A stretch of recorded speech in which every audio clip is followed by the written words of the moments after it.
Hello, beautiful people. Welcome to Abedons TV. Abedons TV is a platform for people all over the world to share their testimony. Ladies and gentlemen, good afternoon, everybody. This is Abedons TV from New Jersey to the worldwide. I have the opportunity today to have a great discussion with my brother Luis, aka Caesar. We're going to get into his background, where he came from, and where he is now. So, good afternoon, my brother. Good afternoon. It's good to meet you today. We have this big platform. It's a platform for people to tell their story, their testimony, and we never know who might be watching. We can change somebody's life, and this is what we do it for. So thank you for doing this, and I'm very privileged to be in this position. And we'll start off with just tell us about yourself, where you come from, and some background information about you. Well, I come from the little island that calls Puerto Rico. It's in the Caribbean. I lived the grand majority of my life there, and the main reason that I came over to the States was because of the Hurricane Maria. I know that in 2017 they hit us with two main hurricanes in history that was recorded in history. It was Irma, and then it was Maria that finished the job. But my background is, well, like I told you, I was living all my life in Puerto Rico. Also studied in advertising in Sacred Heart University in San Juan. It's the capital. And I like advertising because I like to talk to people, get in relations, and also to establish a strong relationship with the people. And I think that was the main thing that I like to study. Then, when I was almost finished my studies, happened with the tragedy of September 11th. And I took it very personally. So the next day I arrived to our recruiting office. And my mother doesn't want me to be a soldier. Because when I was a kid, I always tell her, that when you're a kid, you want to be, fireman, marine, or something like that. I always think that I want to be a soldier. Everybody laughed at me because of that. And said you can do a lot better than being a soldier. So why is that? Defending our country is the best thing that you have. It's an honor. Yeah, it's a big honor. I'm wearing this uniform. You have to earn it. So I got kicked out for 5 different schools because I don't want to study there. I want to study in an American military academy that was in Guaynabo, Puerto Rico.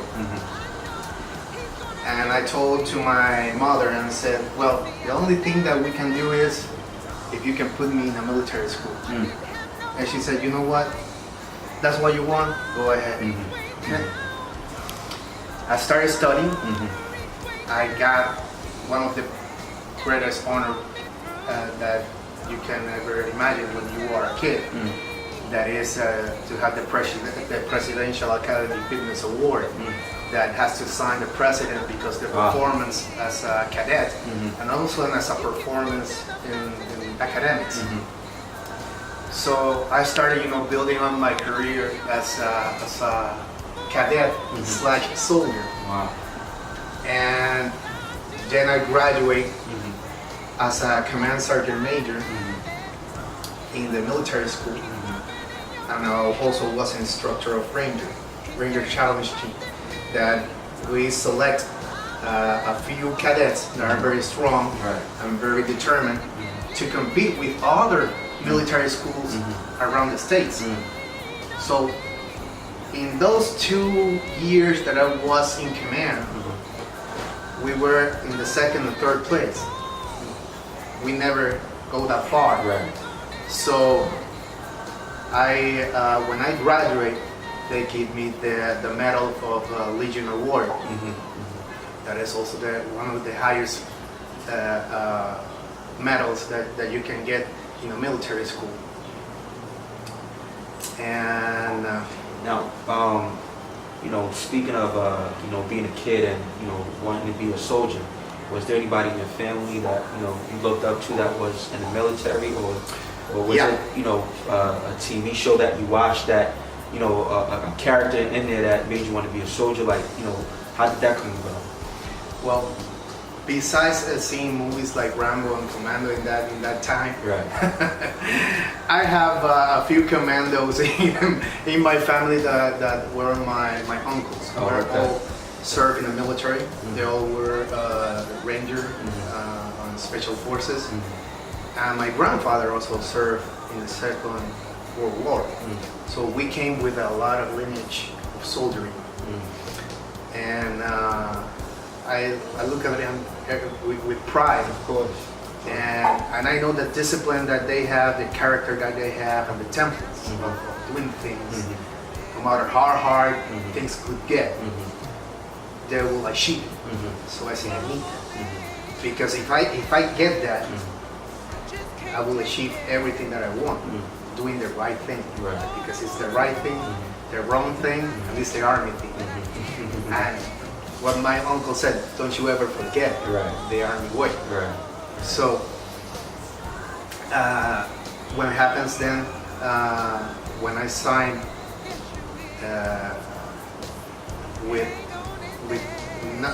without having any authorization with my parents, that I joined the army as a Puerto Rico National Guard,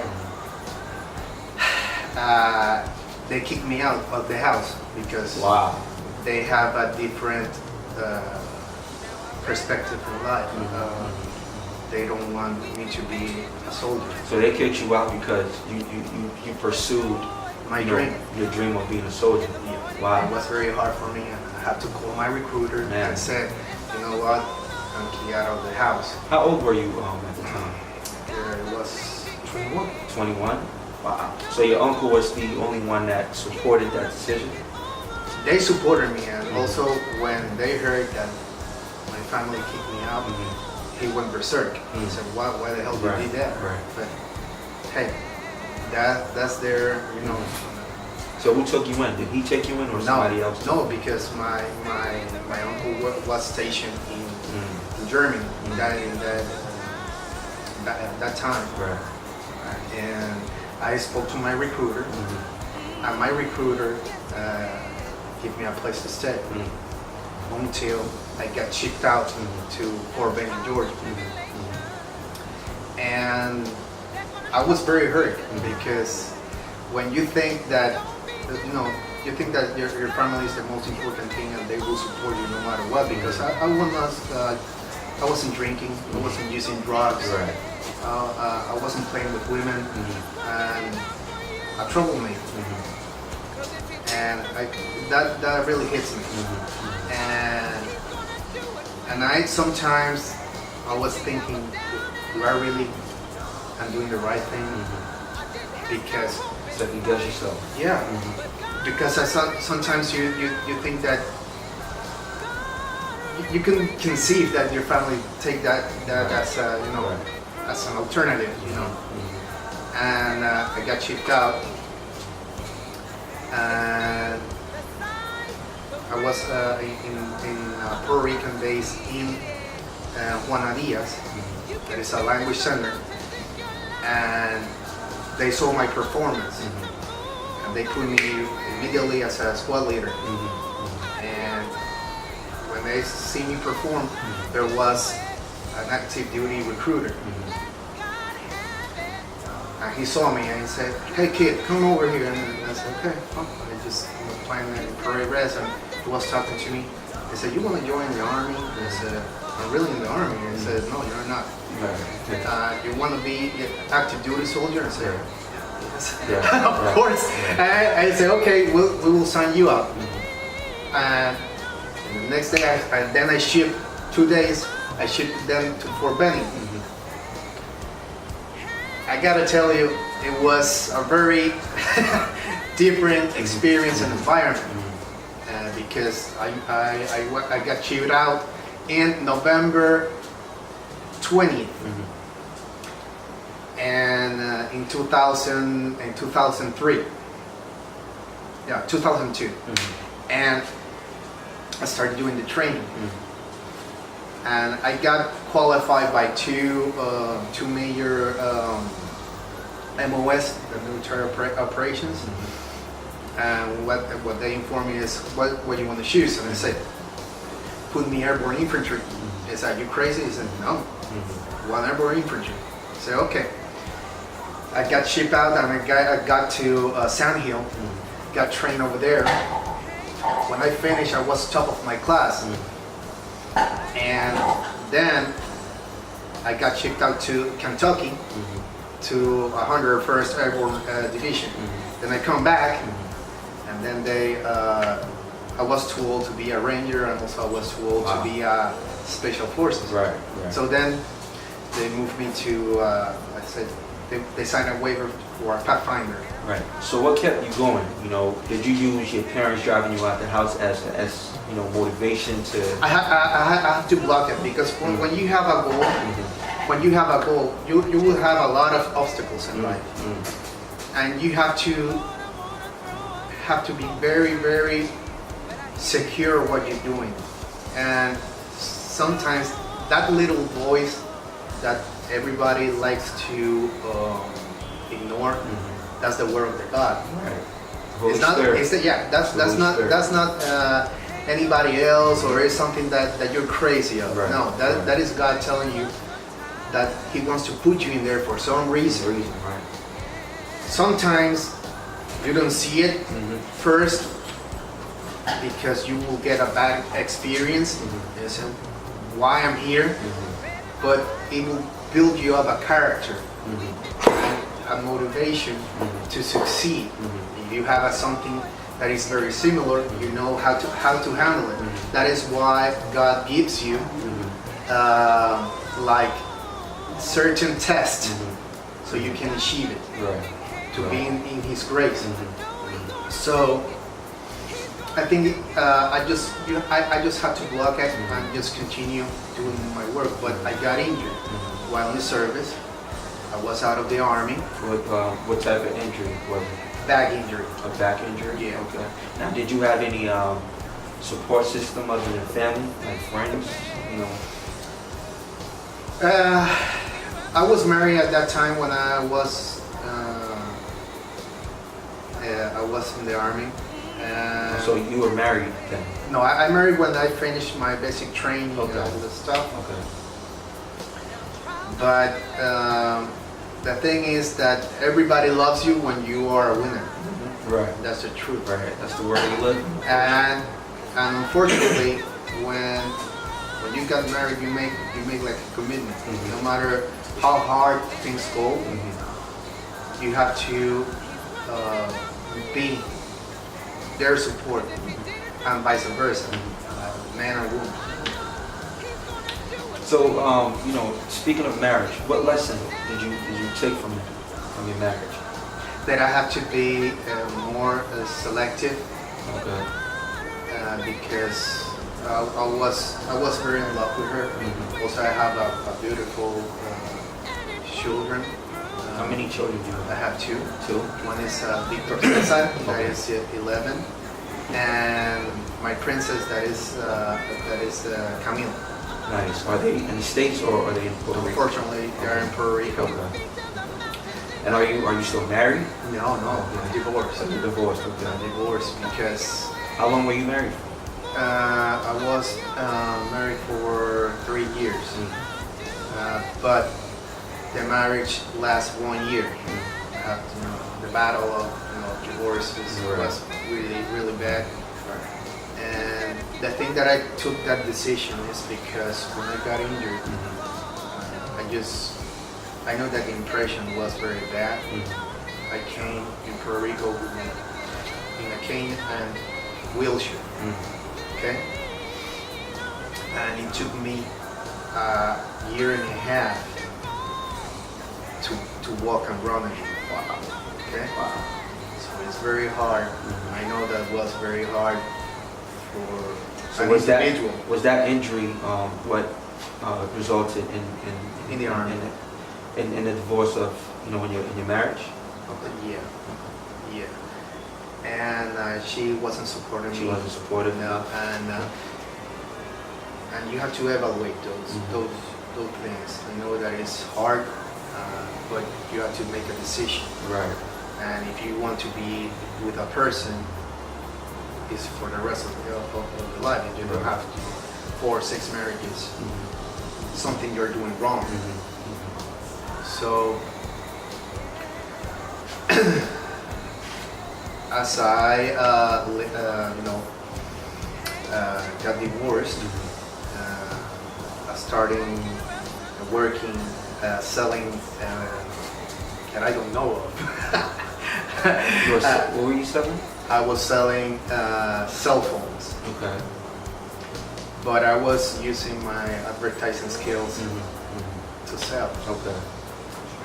And I was in a cafeteria, and I saw a sergeant. I just saluted him and said hi to him, and he said, "You're Luis Brignoni?" I said, "Yeah." He says, "I've been looking for you." I said, "Why?" Wow. I said, "Yeah, because there are a position in a Air Force base as an independent contractor for a police, state military police." And I said, "You're joking. Just leave it there." And he said, "No. Just take my card, and if you come tomorrow, I will give you the job." So let's pause there real quick. I don't know this, and there might be a lot of people that don't either.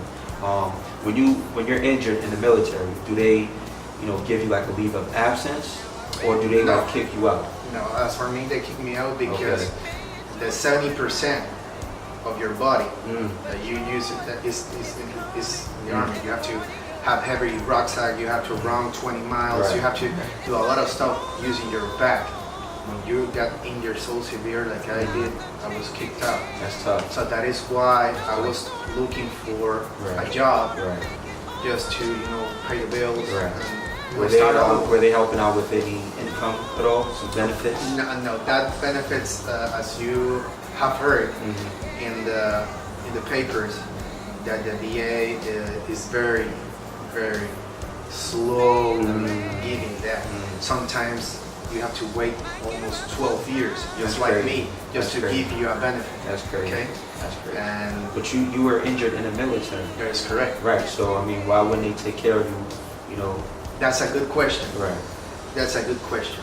Even though when I was injured in that way and I recruit, my legs and start working around, I just went to the armed forces and said, what, I'd like to re-enlist.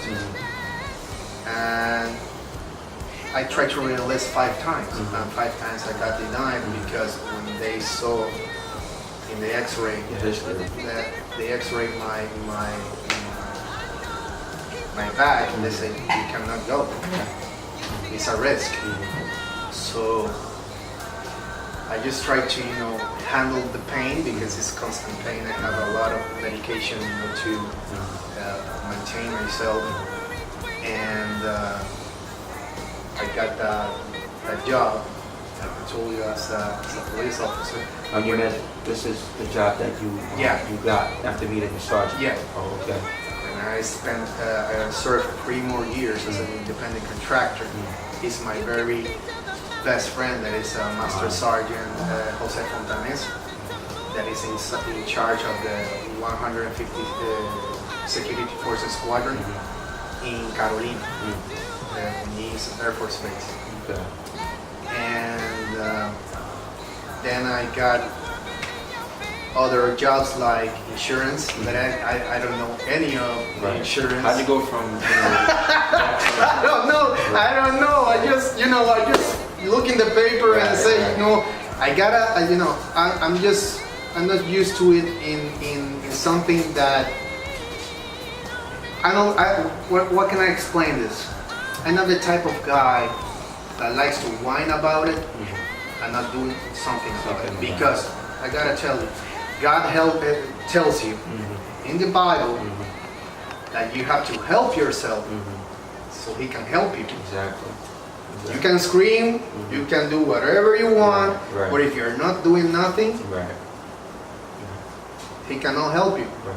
You got to be able to move. Of course. You got to be able to move. So I said, how can I increase my income? So I start looking. I started as a customer service representative, as a temp, in an insurance company. I didn't know nothing about it. Right. So what alternatives do I have? Start studying. So I get all the documents from the company and illegally take it to my home and start studying. Right. So on the very first early in the morning, I just return it. Wow. And I just, I just put a piece of paper just to able to learn. And I was very good at it.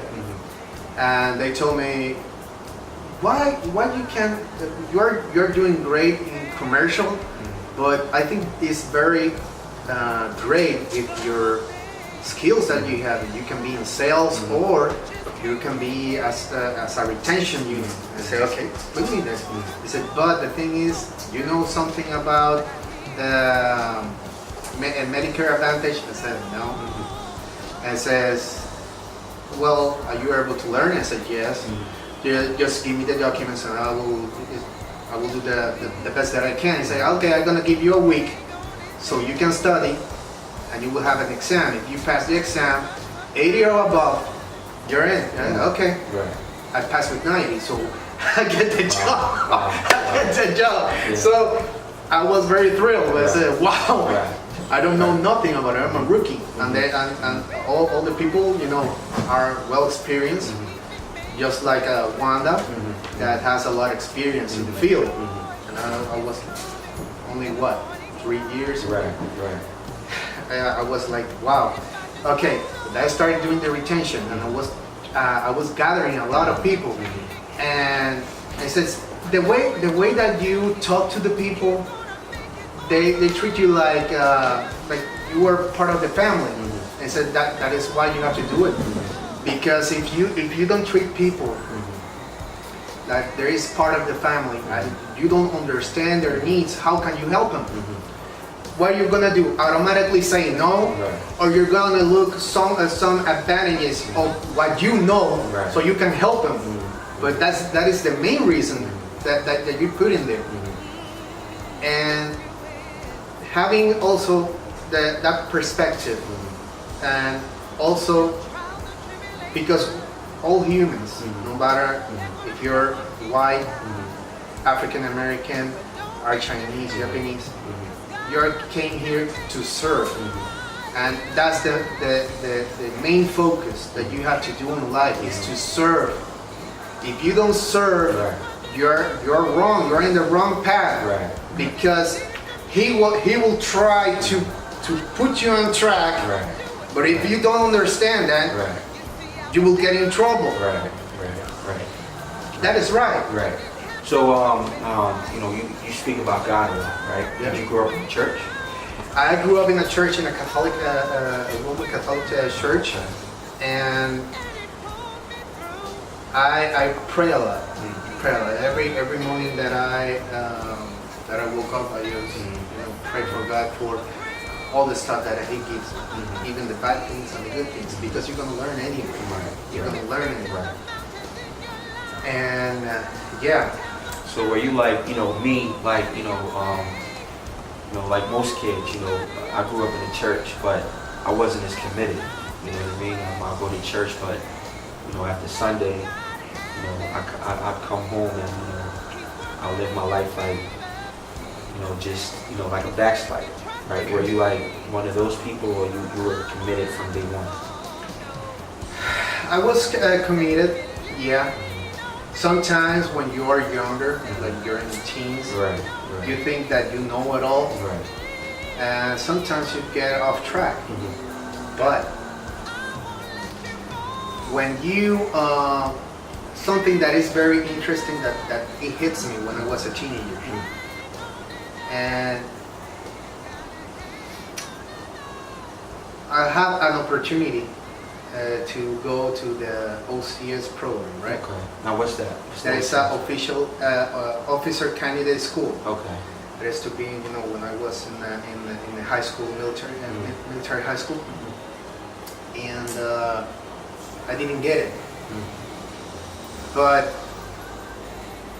the thing is that I was asking for God when I needed something. So that's as for me. So that's the only time you talk to God? Exactly. When you needed something? Exactly. Right.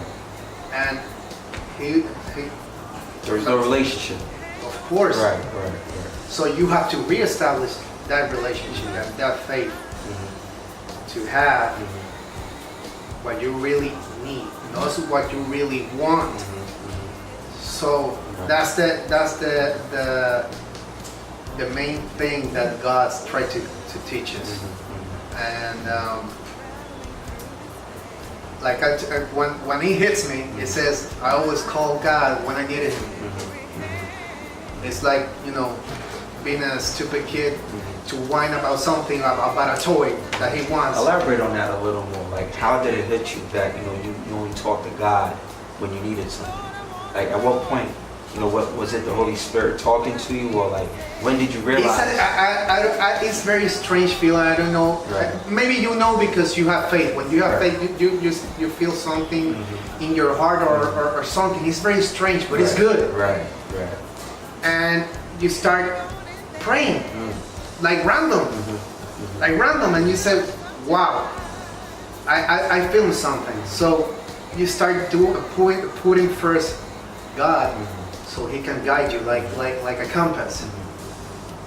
And when you have a problem, I always